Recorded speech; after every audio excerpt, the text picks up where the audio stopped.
Trainee doctor की rape के बाद हत्या से फैली नाराजगी झांसी तक पहुंच गई। आज महारानी लक्ष्मीबाई मेडिकल कॉलेज के जूनियर डॉक्टर्स ने ओपीडी सेवाएं ठप करते हुए प्रदर्शन किया और वी वांट जस्टिस के नारे लगाए। ओपीडी बंद होने से मरीजों को खासी परेशानियों का सामना करना पड़ रहा है। हड़ताली डॉक्टर्स ने कहा, जब तक कोलकाता मामले में न्याय नहीं मिलता है, उनकी सुरक्षा का पुख्ता इंतजाम नहीं होता है, हड़ताल जारी रहेगी। वहीं कॉलेज प्रधानाचार्य डॉक्टर नरेंद्र सिंह सेगर ने कहा कि सीनियर डॉक्टर्स की छुट्टियां रद्द कर व्यवस्था बनाई जा रही है, मरीजों को दिक्कत नहीं होने दी जाएगी। झांसी से अमित रावत की रिपोर्ट।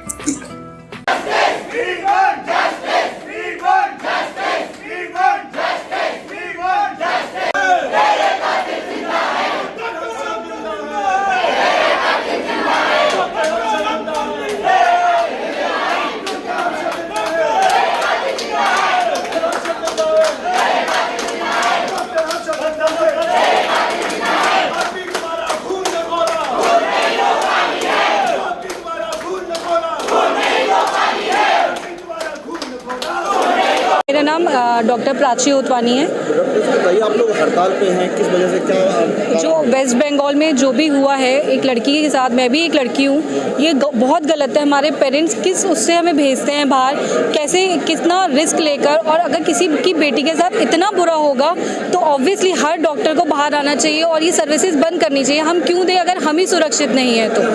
सबसे बड़ी बात है ना कि हम ही लड़कियाँ सुरक्षित नहीं हैं। कितनी न जाने मेरी कितनी फीमेल कलीग्स हैं जो काम करती हैं, बाहर निकलती हैं, और सिर्फ यहाँ नहीं हर जगह है, लेकिन उनके साथ ऐसा करना, और ये किसी ने कोई जान वाला होगा ना, उसी ने ही किया होगा उसके साथ। हमें सर्विसेज प्रोवाइड की जाए ताकि हम एटलीस्ट अपने कैंपस में तो सुरक्षित रहें। अगर कोई उसने कुछ गलत किया होता, छोटे कपड़े पहने होते, तब आप जज करते ना, आपने किस बेसिस पे उसको ये साथ ऐसा किया, जो कि बहुत गलत हुआ है। क्या सेवाएं बंद हुई हैं, क्या चालू कर रखी हैं? वो सब अभी सब कुछ बताया जाएगा जैसा जैसा जेडीए अप्रूव करेगा। ओपीडी फिलहाल नहीं चलेगी क्योंकि ओपीडी में ही सबसे ज़्यादा पेशेंट लोड रहता है। एटलीस्ट उन्हें पता चले।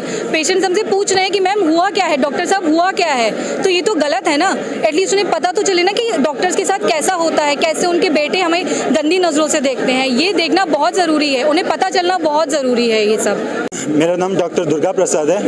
डॉक्टर साहब, ये बताइए, आप लोग यहाँ पे हड़ताल रखते हैं, क्यों रखिए, क्या मांग है आप लोगों की? हम लोगों का कहना है कि डॉक्टर लोग, एक डॉक्टर एमबीबीएस कंप्लीट करने में 5.5 साल लग जाते, उसके बाद पीजी करने के लिए और 3 साल लग जाते। ऐसे हम लोग बिना रात सुबह शाम पढ़ते हैं, ठीक है।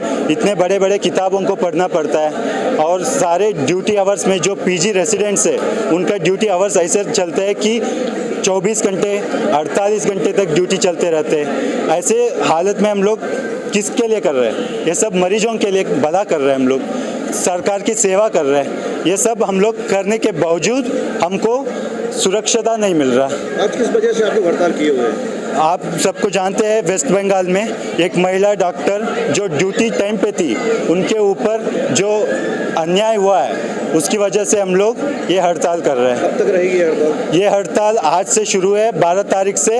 ये अब जब तक हमारे सारे डिमांड्स पूरी नहीं होंगे तब तक ये हड़ताल चलती रहेगी। बस इमरजेंसी सर्विसेज को हम रोक दिए है कि कोई इमरजेंसी, कोई मरीज को दिक्कत ना हो। अगर इसके अलावा सारे जो नॉर्मल चीज़ें हैं उन सब को तो हम नहीं कर रहे, क्योंकि ये सब हमारे, जब हमको सुरक्षता नहीं है, हम क्या किसकी सुरक्षा करें? जब हम सुरक्षित रहेंगे तब तो हम किसी को, दूसरों को सुरक्षित रख पाएंगे। देखिए, जैसे कलकत्ता में जो इंसिडेंस हुआ है, एक जूनियर डॉक्टर जो चेस्ट में एमडी चेस्ट कर रही थी, वहाँ पर उसके साथ ये उसका मर्डर हुआ है, बड़ा विभत्स मर्डर हुआ है। उसके लिए जूनियर डॉक्टर्स मेरे पास आए थे। उन्होंने कहा है कि उनकी पैन इंडिया स्ट्राइक है, और इस स्ट्राइक में उनकी डिमांड है कि इस केस की सीबीआई इंक्वायरी होनी चाहिए, उस लड़की के परिवार को प्रॉपर कंपनसेशन मिलना चाहिए, और पैन इंडिया हॉस्पिटल्स की एक सिक्योरिटी होनी चाहिए। यहाँ के डॉक्टर्स ने मुझसे ये भी कहा है कि स्टेट में डिमांड में है, जो सेंट्रल प्रोटेक्शन एक्ट है वो लागू होना चाहिए, और लोकल लेवल पर सीसीटीवी कैमरे और सिक्योरिटी की संख्या बढ़ाई जानी चाहिए, जिससे कि एक निर्भीक वातावरण में ये काम कर सके। हालांकि पूरे प्रदेश में निर्भीक वातावरण ऑलरेडी है, क्योंकि ये घटना वेस्ट बंगाल का कोलकाता की है, तो उससे लोग सारे डॉक्टर्स उद्वेलित हैं। और इन्होंने यहाँ पर जो डॉक्टर्स ने उनके समर्थन में स्ट्राइक का कॉल किया है, और ये इन्होंने स्ट्राइक में ओपीडी बंद रखी हैं।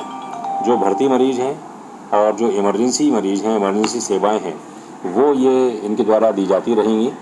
तो इस स्ट्राइक के देखते हुए मैंने समस्त चिकित्सा शिक्षकों की छुट्टियों को कैंसिल कर दिया है और आदेश किया है कि कोई भी मुख्यालय नहीं छोड़ेगा और अपने अपने स्तर पर अपने विभागों का ड्यूटी रोस्टर लगाकर अभी मेरे पास 2 घंटे में आ जाएगा। तो सीनियर चिकित्सा शिक्षकों की मैं ड्यूटी लगा दूंगा, जिससे कि किसी तरह से कार्य प्रभावित ना हो और कार्य अनवरत रूप से जो मरीजों की सेवाएं हैं वो चलती रहें।